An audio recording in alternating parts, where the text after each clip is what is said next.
Bonjour, je m'appelle Tom et dans cette vidéo, j'aimerais vous montrer 3 techniques pour vous lancer sur les plateformes d'enseignement d'une langue en ligne pour trouver rapidement vos premiers étudiants. Alors, c'est un besoin, une demande très fréquente quand on a des cours en ligne, on cherche à avoir plus d'étudiants. Donc là, on va vraiment parler de comment avoir plus d'étudiants, on ne va pas parler d'augmenter ses prix ou de se spécialiser. Et ce qui est important à comprendre rapidement, c'est que les plateformes ont un intérêt à mettre en avant certains profs et pas d'autres. Votre but, ça va être simplement d'être dans les profs que la plateforme va mettre en avant.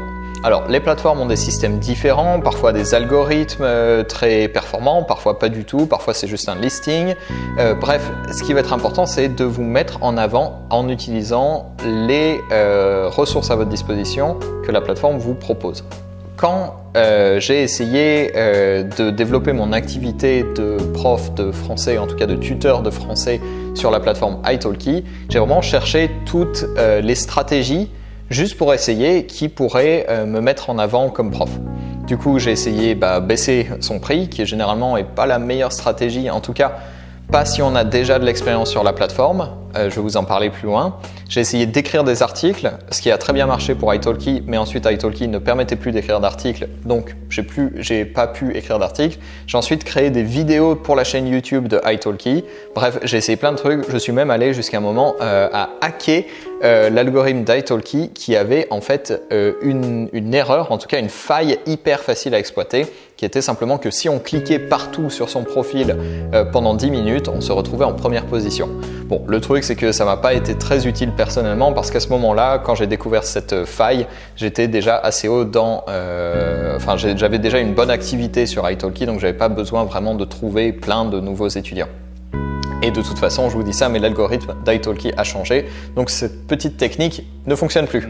Alors la bonne nouvelle par contre, justement, c'est que maintenant la plupart des plateformes sont assez transparentes sur les façons dont on peut sortir du lot en fait. Elles essaient de créer des webinaires par exemple pour italki ou sur Amazing Talker, il y a beaucoup de ressources, sur Verbling je crois, il y a beaucoup de ressources pour aider les profs à sortir du lot.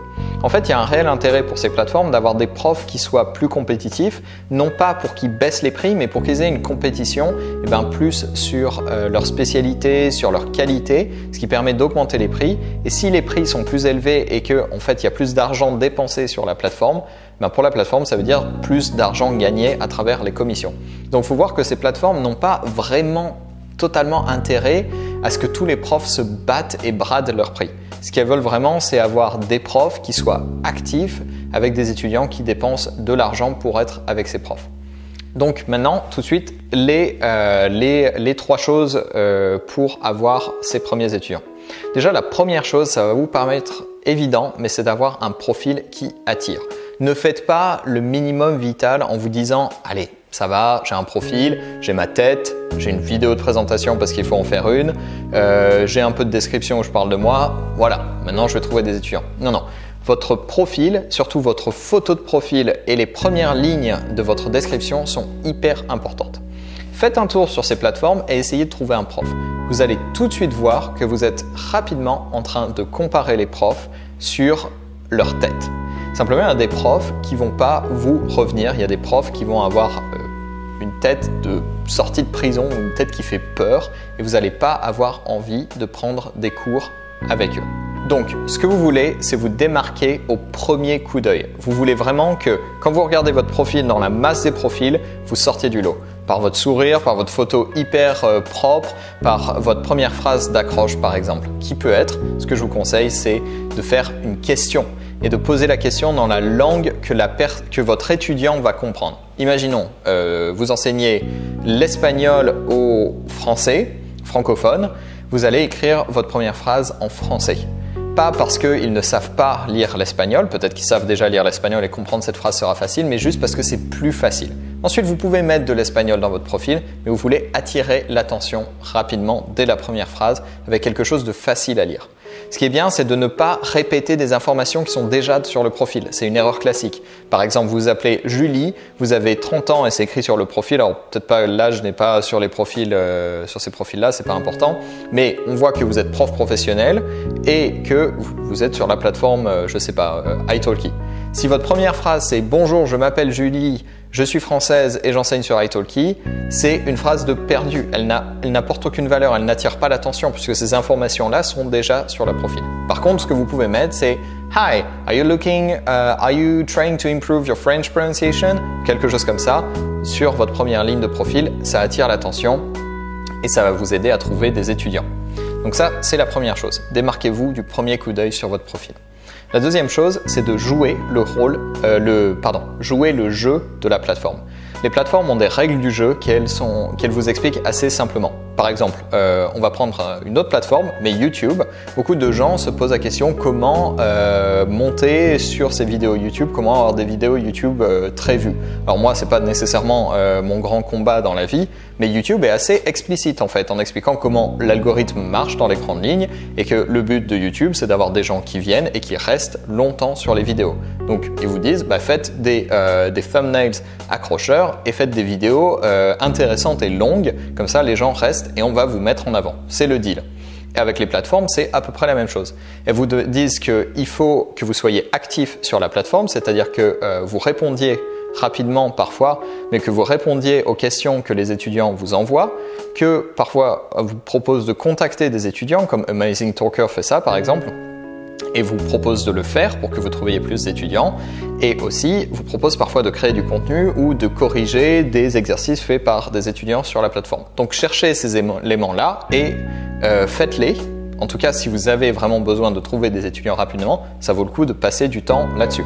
Un truc super important, c'est demander du feedback dans vos leçons à vos étudiants pendant la leçon. Est-ce que ça va? Si on fait ça, est-ce que ça va? Tu suis? Demandez à l'étudiant comment il se sent. C'est une façon très simple d'éviter des évaluations négatives.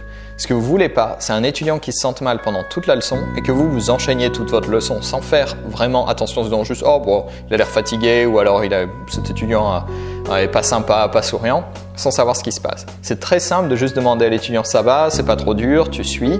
Comme ça, l'étudiant va vous dire « Non, mais en fait, je galère complètement. Enfin voilà, faut vraiment qu'on change le rythme. » Comme ça, vous allez pouvoir avoir du feedback et vous allez pouvoir mieux répondre à ce que veut l'étudiant et vous allez éviter une évaluation négative. Parce que ce que vous ne voulez pas au début, c'est vous prendre une évaluation à 1 étoile si vous n'avez pas beaucoup d'expérience parce que ça peut détruire votre profil et ensuite ça va être très difficile de revenir après ça si vous n'avez pas donné plus de 100 leçons, on va dire. Et justement, en parlant de 100 leçons, la stratégie que j'aime beaucoup, c'est la stratégie du 100 x 10 qui est une stratégie qui va vous permettre d'avoir un profil qui décolle rapidement sur la plupart des plateformes. La stratégie est assez simple, en fait, c'est quand vous vous lancez sur la plateforme, vous allez optimiser tout pour faire de la quantité. Vous voulez faire du volume parce que le volume va être une façon assez simple de montrer votre crédibilité. Donc, ce que ça veut dire, c'est augmenter vos disponibilités au maximum, quitte à, je sais pas, avoir des heures de, ne pas manger à la même heure tous les jours, mais être un peu plus flexible sur ces choses-là, ou vous proposer le week-end ou le soir alors que vous vouliez pas forcément le faire à la base, mais juste temporairement augmenter vos disponibilités pour trouver plus d'étudiants. Ensuite, baissez vos prix, si possible au minimum, parce qu'en fait, vous allez vraiment là investir réellement. Vous allez vraiment faire un investissement qui va vous payer sur le long terme avec un profil qui décolle. Donc, baissez vos prix. Si vous voulez vous spécialiser dans quelque chose, spécialisez-vous sur un truc assez généraliste comme la conversation pour trouver plus d'étudiants. Et ensuite, donnez beaucoup de cours et incitez vos étudiants à vous donner des évaluations positives. Voilà, dites voilà, tu as vu, j'ai des prix pas chers. Vous leur dites, ça va pas toujours être le cas, c'est important de le dire, et vous dites à vos étudiants, ce que j'aimerais que tu fasses, c'est si tu es content de la leçon, mets-moi une évaluation, mets-moi 5 étoiles, ça va être super utile pour moi. Donc voilà, vraiment inciter les étudiants, parce que c'est pas très difficile à faire finalement, et ça va vraiment vous permettre d'avoir un profil qui décolle. Comme ça, en l'espace de 1 ou 2 mois, vous aurez déjà 100 leçons données, 5 étoiles et un profil qui a bien monté. Et en plus, ça vous fera beaucoup d'expérience sur la plateforme à mettre en avant. Voilà, donc vous avez tout ce qu'il vous faut, en tout cas 3 bons conseils pour avoir un profil qui monte rapidement sur les plateformes. Évidemment, il y a plein d'autres conseils qu'on pourrait appliquer, et peut-être que vous en avez et que vous pouvez les partager dans les commentaires. Et avec ça, vous allez pouvoir trouver vos premiers étudiants rapidement. J'ai aidé des dizaines de profs à se lancer comme ça sur les plateformes, et la plupart du temps, ils ont pu avoir une activité qui démarre dès la première semaine avec suffisamment de cours pour vraiment considérer ça comme une activité professionnelle qui démarre. Voilà. Si ça vous intéresse et que vous voulez aller plus loin, je vous propose une formation gratuite que j'ai créée qui contient 3 vidéos d'à peu près 20-30 minutes, donc un peu plus longue, un peu plus en profondeur, où je vous explique comment définir votre spécialité, comment donner des cours facilement et comment trouver vos premiers étudiants, donc ce qui est un petit peu ce dont j'ai parlé dans cette vidéo. Voilà. Le lien est dans la description et bien sûr, n'hésitez pas à vous abonner et activer les notifications si vous voulez voir plus de vidéos comme ça.